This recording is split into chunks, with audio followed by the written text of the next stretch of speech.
Olá galera, tudo bem? Eu vou fazer um vídeo de 10 minutos e outro vídeo de 9 minutos, porque é o tempo que está constando aqui. Vou subir para o YouTube e vou depois fazer um vídeo de correção comentada. Mas aí eu tenho que apagar os que eu já subi para poder todo um processo, abrir espaço. A gente começa então geografia hoje, tá? Capítulo 4, e vamos falar de crescimento, né, de cidades. Falamos da organização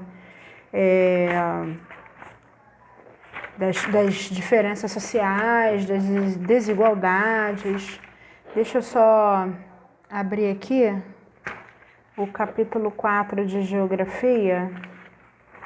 Crescimento das cidades brasileiras. É porque eu estou sem a capa aqui do capítulo. Crescimento das cidades brasileiras. Então a gente começa lá na página 300.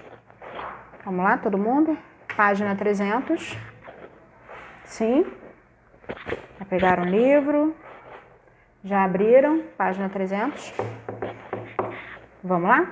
Então a gente tem como tema dessa página cidades planejadas e cidades de crescimento espontâneo. Bom, assim, pelo tema, vocês são inteligentes, vocês são muito despachados nesse sentido, e a gente pode já conceituando isso aí. Cidade planejada é quando há um planejamento para que esta cidade cresça em termos de população, habitação, infraestrutura. Crescimento espontâneo geralmente é desordenado, né? Porque vai, né?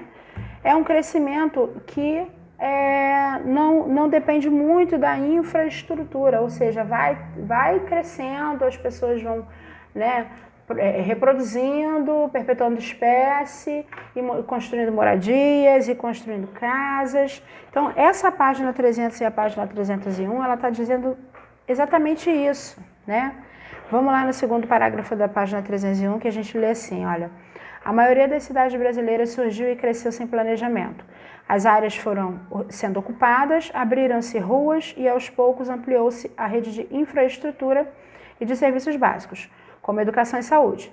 Esses cidadãos são conhecidos, essas cidades são conhecidas como cidades de crescimento espontâneo. Na verdade, é um crescimento um pouco mais desordenado. Depois nós vamos para o parágrafo lá de baixo, que começa assim, ó: algumas cidades não crescem de forma natural e são construídas a partir de um projeto. Elas são conhecidas como cidades planejadas. Por exemplo, Brasília foi uma cidade construída por um planejamento. Teve todo um planejamento para que Brasília acontecesse. Então, assim, não é comum mais que isso aconteça, né? Porque a gente tem um crescimento populacional muito grande no Brasil e, infelizmente, não tanta infraestrutura assim, né? Então, depois a gente vai lá para a página 302, onde existe uma pesquisa que eu gostaria que vocês realmente respondessem, tá? É fácil, qualquer coisa vocês vão buscando na internet, ou até mesmo lendo o texto anterior, porque fala da nossa cidade, e usou-se, inclusive, o exemplo da nossa cidade como crescimento espontâneo. O crescimento das cidades é a página 303. A gente tem dois exemplos aí de avenidas que vocês conhecem, porque estão lá inseridas no centro do Rio, né?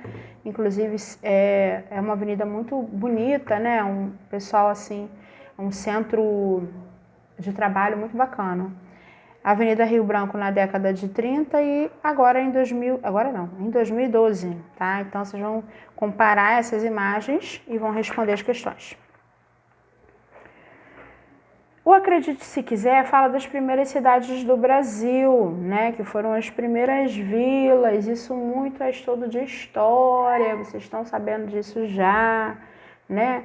Que teve uma função de defender e organizar algumas cidades que foram fundadas por ordem direta do rei de Portugal, que veio para cá e tomou tudo, dono da situação, né?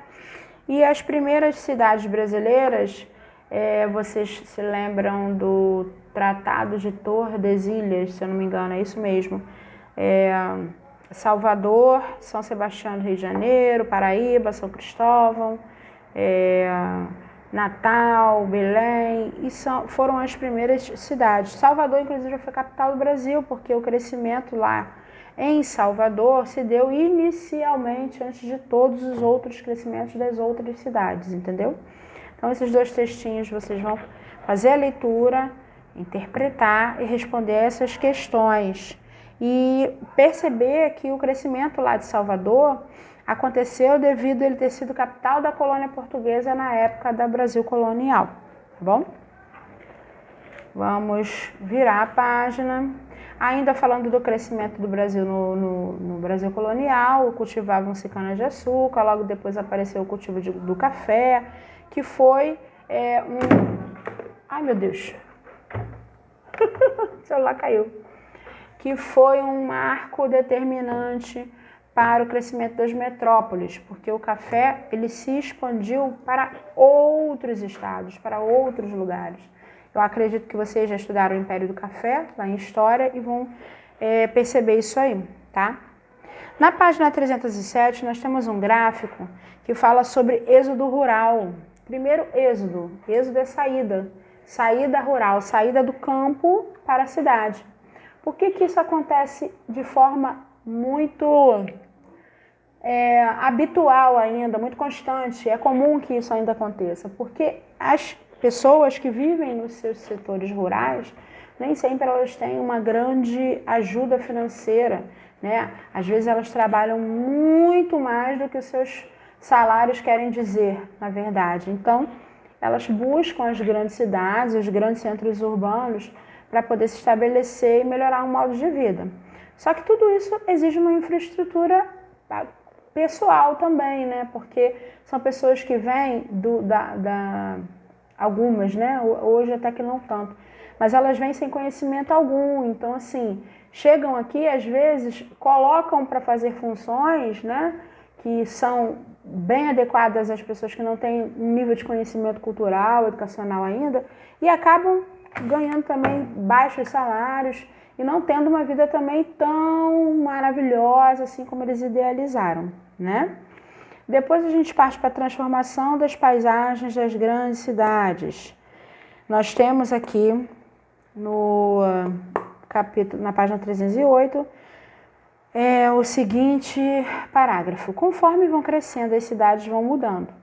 Casas são derrubadas e substituídas por edifícios, ruas são alargadas, rios diminuem ou até mesmo desaparecem, e áreas são aterradas para que a população possa ocupar cada vez mais espaço. Esse é o processo de urbanização que ocorre com o aumento da população e da marcha urbana. Marcha urbana é toda a área ocupada de um município onde ocorrem atividades urbanas. A gente tem 2 fotografias aqui também. Olha, temos uma fotografia do Arcos da Lapa, e na 309 nós temos uma fotografia da Enseada de Botafogo, feita por um fotógrafo bem antigo, tá? Que fala justamente dessa transformação das paisagens, né? As ruas vão sendo alargadas, os edifícios às vezes vão sendo retirados dali para dar origem a outras coisas, né? Enfim, tudo vai modificando muito de acordo com o tempo, incluindo as paisagens. E para a gente finalizar esses 2 minutinhos ali que restam, a gente fala do processo de urbanização lá na página 311, que sofreu o Brasil. Na 310 nós temos um mapa que fala sobre a urbanização do Brasil e os desafios, né? Os desafios dessa urbanização. Vocês vão fazer a leitura na página 311 para entender melhor as atividades que virão. Porém, no próximo vídeo eu vou explicar depois que vocês fizeram a leitura. Então agora todo mundo fazendo a leitura silenciosa e individual, que no próximo vídeo a gente vai discutir sobre esse assunto aqui. Beleza? Deixa eu completar 10 minutinhos para poder fechar direitinho lá o vídeo. Depois a gente tem atividades finais, né? Tem muita coisa para falar ainda. Vamos lá? Esses 10 minutos são rápidos para chegar, mas quando está próximo, nossa, demora a beça. Acompanhando todo mundo, leitura, página 311. Ok, volto já já, beijo.